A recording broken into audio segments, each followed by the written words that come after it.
Hi everyone! In this video tutorial you will see how to prepare a site briefing in a 3D map on the Replay Flights website, including airspaces, tasks, comments and so on. At the end of the video there is an important update about terrain data and I have some very good news to share, so make sure to watch until the end. I am Jakub.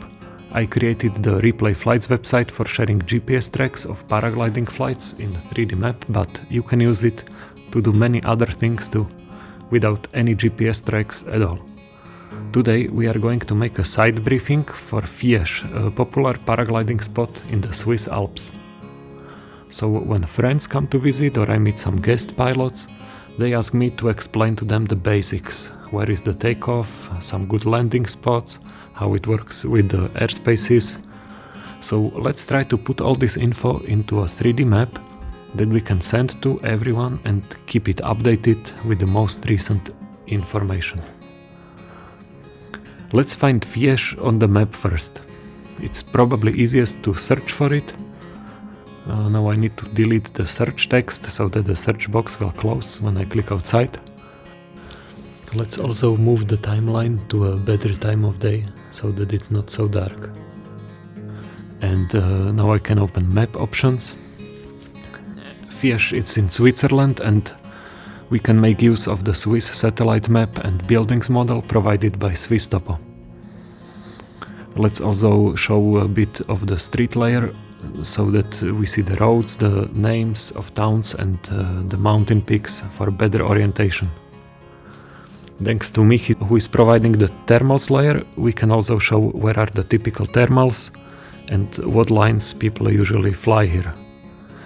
You can even filter that by time of day and season, but I am going to just show all thermals from all seasons of the year. We should also display airspace, which is an important topic in Fies. We could export the airspace file from Xcontest, for example, and drag and drop the file into the map. Some airspaces are active only during certain hours, but the airspace as it is displayed in the map does not reflect that.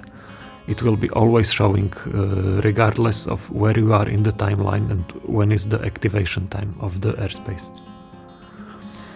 But we can leave comments on the airspace with special information like that. For example, here we can write that you can underfly the TMA type airspaces 300 meters above terrain or less, not the C-tier airspace, no. We can also leave comments on terrain, like here is a difficult spot with a nasty lee side thermal, so let's put a comment there.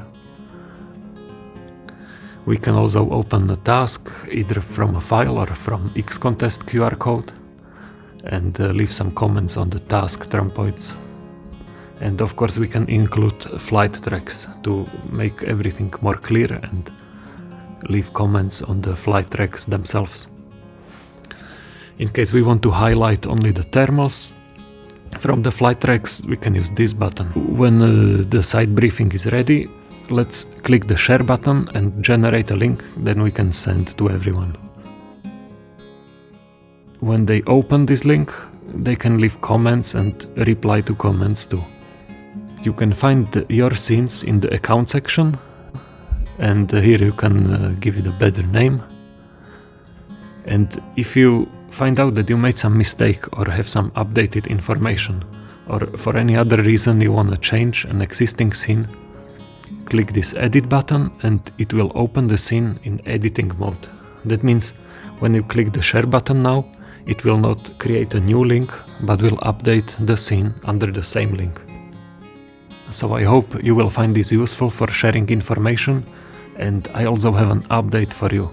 In the last video I said that I wish there would be more open terrain data, because the terrain in most of the world doesn't have a very high resolution and it's smoothed out. And I just found out that there is a new terrain data for Italy, published just recently, and it's already available on Replay Flights. So the example I showed you in the last video in the Dolomites looks much better already. And it's great because it's very rare to find good data for a whole country like that. However, sometimes there are small regional datasets, and if you want to have your spot on replay flights with more accurate terrain, write me to info@replay flights and I can see if I can find some better data for your specific spots. I already got first requests, so now I am uploading terrain for the most legendary base jumping spots in Norway. So don't hesitate to get in touch and keep an eye on the changelog to see what is new. Replay Flights is free for personal use, but it is an independent project and it exists thanks to everyone who got the pro subscription. So if you are sponsored, if you run a school or a club or a competition, consider getting the pro subscription. It's $5 a month and you get worldwide high resolution satellite maps and can create scenes with more than 5 flights. For more tutorials, subscribe to this YouTube channel. See you in the air or in the next video. Cheers!